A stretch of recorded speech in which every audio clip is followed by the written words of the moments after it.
Before we begin the review for One Punch Man, I have to get this show a minor NSFW warning for blood and gore and partial nudity. No actual genitalia are showed, but close enough. The synopsis as it reads on Wikipedia is: on an unnamed Earth-like supercontinent planet, strange monsters and supervillains have been mysteriously appearing and causing disasters. To combat them, the world's superheroes have risen to fight. Saitama is one such superhero, hailing from the metropolis of Z City and easily defeating monsters and villains with a single punch. However, he has become bored with this power and only gets truly excited when fighting strong opponents that can challenge him. Over the course of the series, Saitama encounters various superheroes, supervillains, and monsters. He gains a disciple in the form of the cyborg Genos, and eventually joins the Hero Association in order to gain official recognition. Now, you guys know how I do this grading system. There are 10 categories. Each category has a potential to earn a maximum of 10 points, which will all add together to be a total out of 100 for the show's grade. And keep in mind that 5 is average, and then each category loses or gains points based on the things I discuss.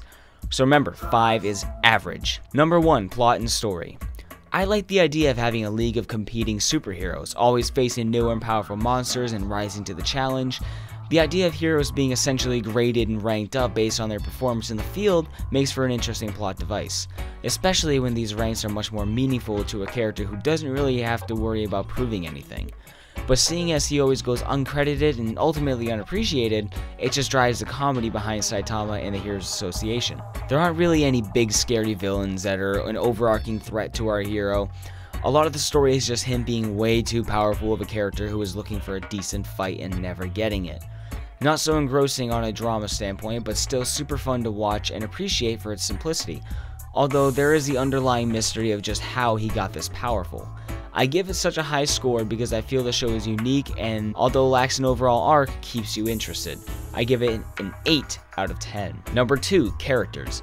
This show has such a wide range of characters, from the cyborg sidekick Genos to Moomin Rider or Puri Puri Prisoner, characters who defy monsters larger than Godzilla to those who simply get a balloon unstuck from a tree. The cast is incredibly diverse and enjoyable between the heroes and villains, and you don't feel like any hero was made to just be sitting in the background. You feel like they do have a story, and they could even have an animated adventure of their own. The show, however, mainly focuses on the heroes, while the villains are mostly monsters who appear and die in the same episode, save for 1 or 2 villains. That being said, the characters we watch in the majority of the time are funny, relatable, and quirky.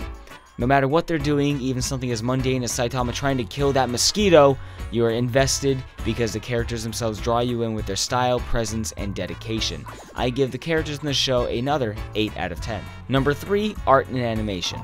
It seems like I'm always saying this about anime I review, but One Punch Man is beautiful.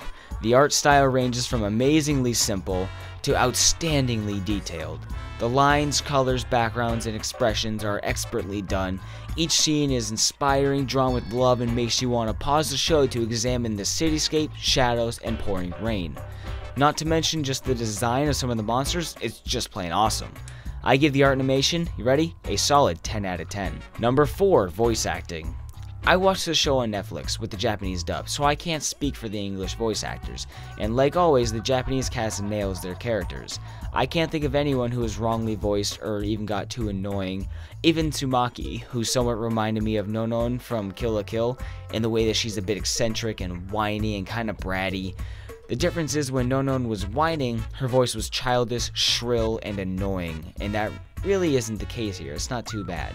I give voice acting a 7 out of 10. Number 5, soundtrack. This is usually my starting point for this category, but I have to mention the opening AMV. There are a few anime that get me pumped for the show each time. Don't get me wrong, I get excited for an episode when I see the opening, but One Punch Man really gets your blood pumping.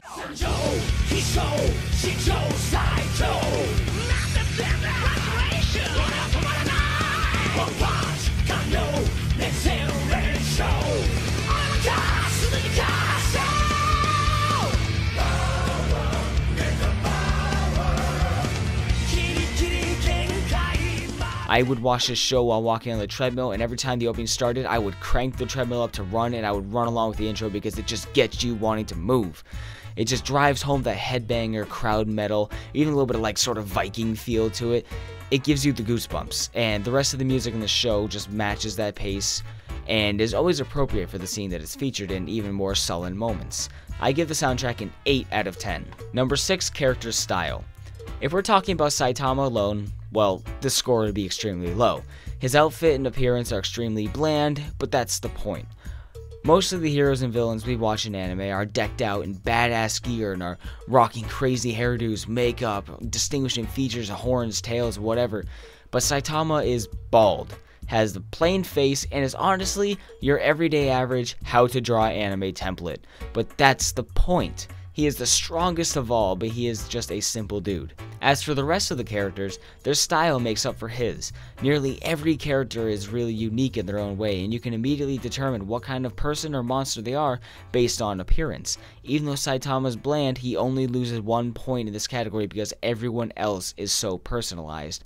I give it a 9 out of 10. And honestly, a little side note, I think some of the monsters even feel representative of a more grungy One Piece, monsters, especially like the fish dude. I don't remember his name, forgive me. Number 7, emotional impact. When you watch this show, it becomes pretty clear that it isn't one that'll tug at your heartstrings. Some characters die, others get severely injured, but at the end of the day, the show is just fun. Constant action and destruction with some funny and slower moments between. Plenty of awe moments as you see the wake of annihilation when Saitama punches a fucking mountain into pieces. I apologize for the curse, but it's amazing to see. There isn't a whole lot to drive heavy emotion out of you here, which in this case is not a bad thing. If they had some super heavy emotion, it would honestly distract from what the show was set up to be. Not to say that it's completely absent, or that it should be, it's just that in the show it doesn't feel necessary. Even still, due to the lack of emotional impact in the show and not really missing it, I'm going to score it close to the middle, only gaining a point for honestly Genos and his plotline, in my opinion. I give it a 6 out of 10. Number 8, distractions. Now guys, keep in mind for this category, by distractions I mean pointless fan service characters, and more distractions in the show will lower the score. Most anime like to boast a female sidekick, enemy, mentor, or friend that is there for one reason and one reason only: boobies and ass shots. There are camera angles that are only there to show off the character, and most of the time they don't even contribute much to the overall plot. One Punch Man doesn't really have that. The first character that comes to mind, and honestly one of the only ones, is Mosquito Girl. But she is a simple one-off antagonist that isn't one of the main characters. I'm happy to say that fan service here is low, and if any, forgetful. I give it a 9 out of 10. Number 9, sympathy to the characters. Do you feel bad for the main cast? Do you sympathize with their struggles and goals? Well, yes and no.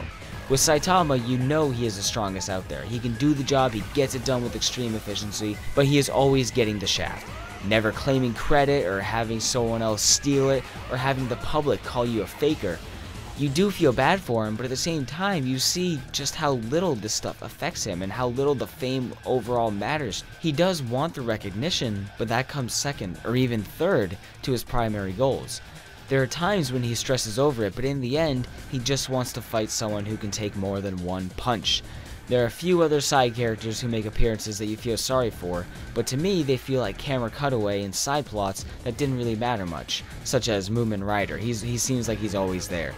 Seeing as it's hard to get fully invested in the main character's struggles because he only truly cares about fighting, there will only be a few points gained, which will leave it at a 6 out of 10. Here we go guys, we're at the final score point. This is a personal plus or minus for number 10. Above all else, I have to give points to perhaps my favorite thing in the show, which is Saitama getting wailed on by his opponents and having zero effect on him. It is always funny when the enemy slams him into the pavement with literally only his head sticking out of the ground, and they just start talking trash as he obliviously stares him in the faces, not even listening to them. In the middle of their petty threats, Saitama literally just walks out of the concrete, though it were a pile of dry leaves. Nothing phases him. Every single attack is ineffective and comedic. Then, he annihilates them with a single punch, sending their meaty, bloody bits flying through the air. It's always fun to watch, it's always entertaining, and the approach is just so well done. I give that a solid 9 out of 10 for a personal plus or minus. Guys, here we are at the final score for One Punch Man. I have to say, I do highly recommend this show, and you can tell because the score is an 80 out of 100, which is one of the highest I've done here.